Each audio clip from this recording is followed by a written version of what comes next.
السلام عليكم ورحمة الله وبركاته. ازيكم يا حبايبي؟ عاملين ايه؟ يا رب تكونوا بخير. وحشتوني من الفيديو اللي فات جدا جدا جدا. بصوا بقى، الفيديو ده كان تاني يوم عملنا الفطير بس كان عايز مونتاج. بصوا بوريكم هنا الرقاق اللي انا عملناه الطري قد ايه بات ملفوف في فوطة. تاني يوم الصبح كان جميل جدا وطري، وزي ما هو، لا طعمه غير ولا شكله غير ولا حتى الطراوه بتاعته غيرت. ما شاء الله كان حلو جدا. اتمنى ان كنتوا تجربوه. وفاض هنا حتتين من اللي انا كنت عاملاه باللحمة، احطهم كده في طبق عشان نغسل الصينية. اي حد رايح اي حد جاي ياخد له قطعة بألف هنا وشفا. تمام. متشكرة جدا جدا جدا على تفاعلكم على الفيديو اللي فات. مش عايزة يعني اقول لكم انا متشكرة لكم قد ايه، وكل متابعين الجدد اللي داخلة عندي على القناة شرفتوني ونورتوني وعلى راسي من فوق. كل سنة وانتم طيبين، ربنا يجعل عليكم الايام بخير يا رب كده ان شاء الله باذن الله. يعني خلاص ايام قليلة وداخلين على النص من شعبان. ربنا ان شاء الله يعني يبارك لنا في رجب وشعبان ويبلغنا رمضان ان شاء الله واحنا في احسن حال ان شاء الله باذن الله، يدخل علينا كده بالخير والبركه باذن الله ان شاء الله يا رب العالمين. المهم بقى، طبعا انا يعني ايه روق الرخامه كده، هعمل روتين بسيط معاكم كده في المطبخ. وهنعمل كده مع بعض المسحول فوق اوتوماتيك خلاص مني. هنعمله مع بعض عشان حبايبي اللي دخلوا عندي جداد على القناة. عملت ايه؟ عملت هنا جبت كرمانة، حطيت فيها 2.5 كيلو من المسحوق الاريال. تمام. حطيت عليهم باكل كلوريكس الوان كبير بودر. باكو كلوريكس بودر، سوري هو بودر، ولا هو الوان ولا هو ابيض، بينفع لكله. تمام. حطيت عليهم ربع كيلو من الكربونات الصوديوم. حطيت عليهم مسحوق اسمه الباهي، تحفة جدا يا جماعة، تحفة. الكيس ب15 جنيه بس بصراحة. بينضف بيخلي الغسيل زي الفل. يعني حاجة حنينة شوية. الاريال طبعا عارفين ان هو يعني الكيس ده عامل حاجة و50 جنيه. بس بصراحة الاريال اللي فوق اوتوماتيك من الحاجات اللي بتخلي الغسيل زي الفل. انتوا عارفين طبعا انا معايا طفلتين، بيبقى دايما القيمام بتاعتهم مطرح ما بيسندوا على اي حاجة ما بتبقاش نضيفة. او اكلوا حاجة او كده، فالدنيا بتبقى تمام. تمام. لميت بقى الدنيا ونضفت الرخامة كده بشوية خل، عشان انتوا عارفين الرخامة دي انا بعمل عليها اكل، فالخل اضمن حاجة تخلي لك الروايح او الحاجة مطهرة وزي الفل. تمام. كنا غاسلين بقى شوية مواعين من بالليل، نلمهم بقى كده يعني ايه ونحطهم مكانهم. شايفين الكبة دي؟ ما شاء الله لا قوة الا بالله. كنت جايباها الكبة دي فريش بقالها فترة عندي. كان نفسي والله اعمل لكم عليها ريفيو، بس يعني ايه، الوقت بقى سرقني وكده. لما اجي هستعملها ان شاء الله هقول لكم عليها. جميلة بصراحة، يعني بتاخد كمية بصل حلوة.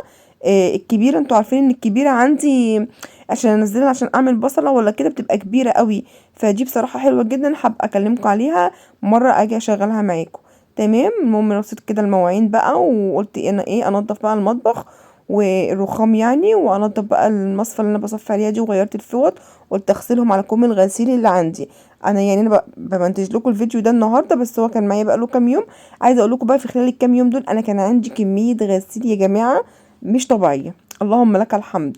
كنا بقى منفضين البيت بقى وعاملين فيه روتين جامد، بس انا ما صورتهوش لان انا بصراحه مش انا اللي عملت. تمام. الضغط كان يعني كان لعبها معايا، فما كنتش قادره ان انا ايه يعني اعمل حاجه وكده. فانا اللي بصوره اللي انا بعمله بايديا، اللي ما بعملوش بايديا ما بصورهوش. تمام. المهم بقى ايه، خلصنا الحمد لله اللهم لك الحمد، ولمينا البيت كده. وان شاء الله باذن الله هركب معاكم زينة رمضان ان شاء الله باذنك انت يا رب، باذنك انت. وانا عندي شوية تحضيرات في البيت انا عايزة اعملها معاكم ان شاء الله. يعني ليا يعني يعني اللي عملها الف هنا وشفا على قلبه. انا هحضرها، واللي ما عملهاش وعايز يعمل برضو الف هنا وشفا على قلبه. تمام. هنا بقى لما بتلمي بقى كده المواعين، يعني بصوا بتاخديها كده ورا بعضها، الدنيا كده بتبقى ايه يعني تمام. يعني اول حاجة بتبدأي فيها لم المطبخ والمواعين، بيسهل بقى عليكي إيه الاكل اللي انت هتعمليه، الغدا اللي انت هتعمليه. تمام.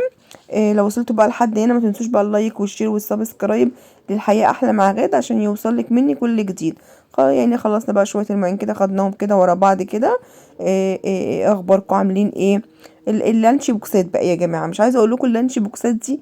يعني انا لو قمت الصبح وانا بوديهم الحضانه وبوديهم المدرسه، سواء كارما راحت الحضانه او سلمى راحت المدرسه، لقيت اللانش بوكس بتاع كل واحده مش نضيفه. مش عايزه اقولكوا على كميه العكننه اللي الواحد بيبقى فيها. يا تغسلي بقى وتقفي بقى تنشفي.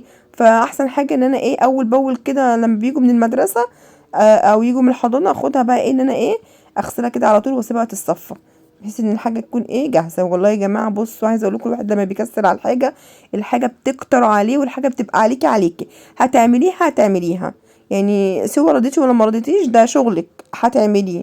فالحاجه كده لما بتبقى اول باول يعني بصوا حلوه. يعني ساعات كده الواحد يكسل كده عن حاجات بص تلاقي الدنيا بص كركبت فوق دماغه. ف يعني ايه الحمد لله.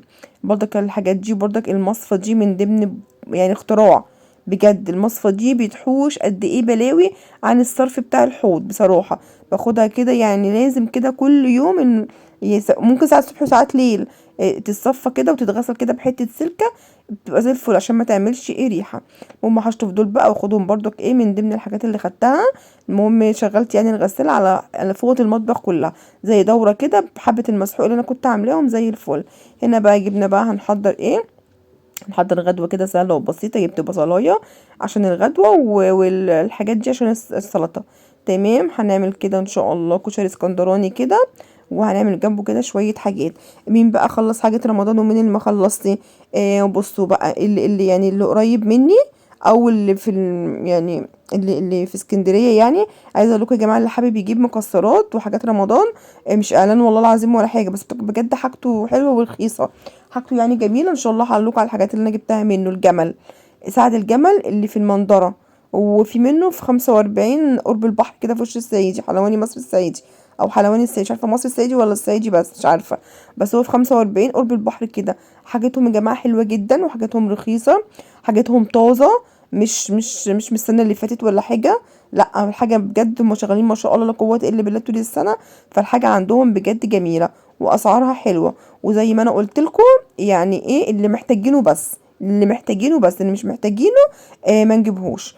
هنا بتعملي ايه يا غدا وانت بتتكلمي كده؟ انا نص كيلو من الرز على ربع كيلو من العدس عشان الوجبه بتاعتنا.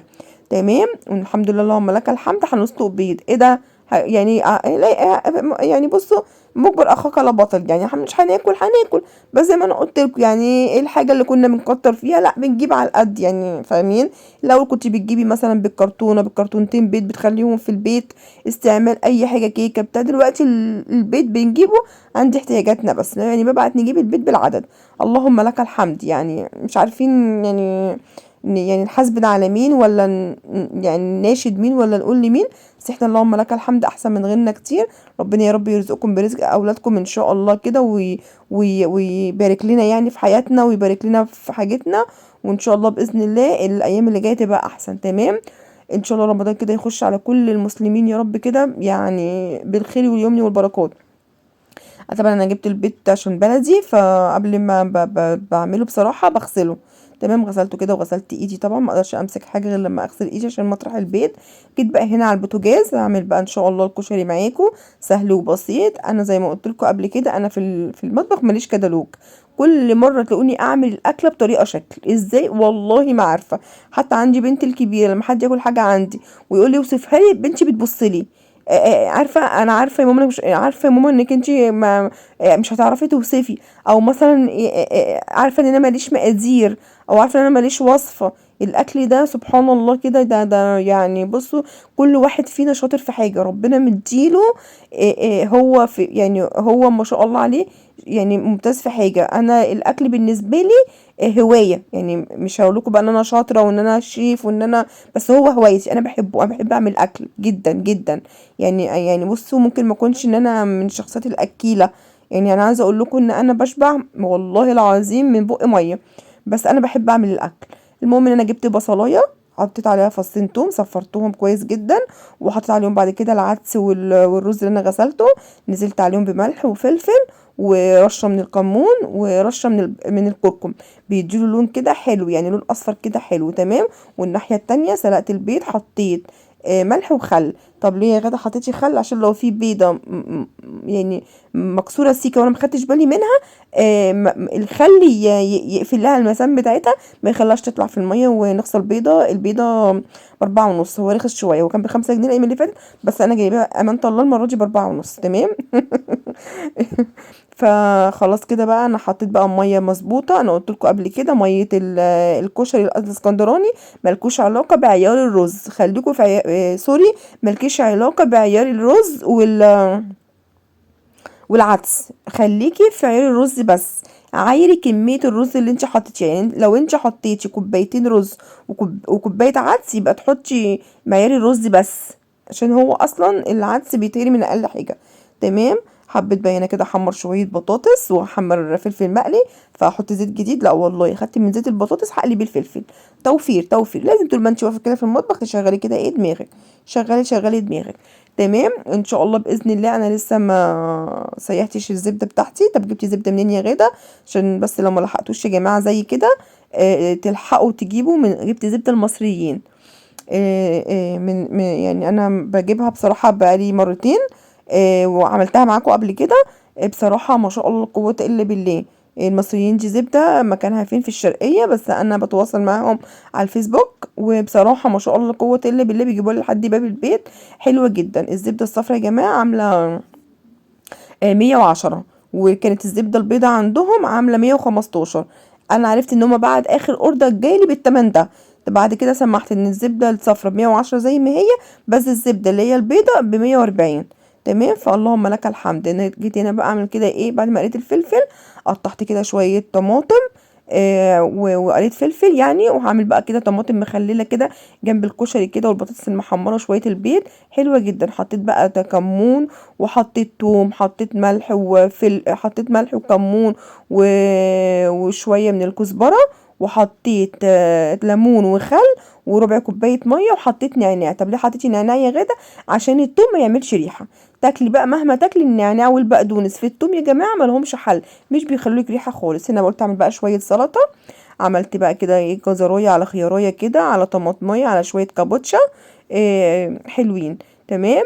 تاني بكرر لك، لو انتي لسه حبيبتي ما جهزتيش حاجتك لرمضان، انزلي مش بكترة الحاجة مش بكمية الحاجة، هاتي اللي انتي محتاجاه له بس على قد احتياجات بيتك، وان شاء الله ربنا بيكرم والله العظيم ثلاثة، ورمضان خيره ياما وخيره كتير كده.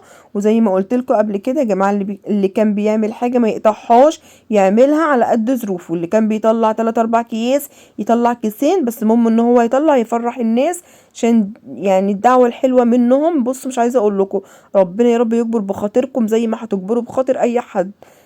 جبر الخواطر ده يا جماعه بصوا ملوش حل يعني. المهم خلصت بقى السلطه بتاعتنا كده، يعني ملحناها كده بقى شويه كمون وخل كده وليمون وملح، وخلاص اكلتنا الجميله اهي جهزت ما شاء الله. والله العظيم الاكله بصوا شايفين الكشري مفلفل مفلفل. وكان بقى خلاص بقى ورايا شهوجي. قلت لها يلا قومي كده من على المذاكره كده، خفي رجلك شويه وريحي ظهرك وريحي نفسك، وقشري لنا ايه البيض.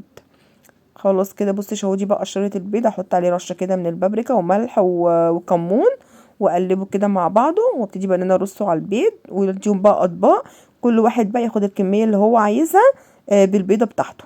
تمام. يلا شوفوا اشوفكم على خير، والسلام عليكم ورحمه الله وبركاته.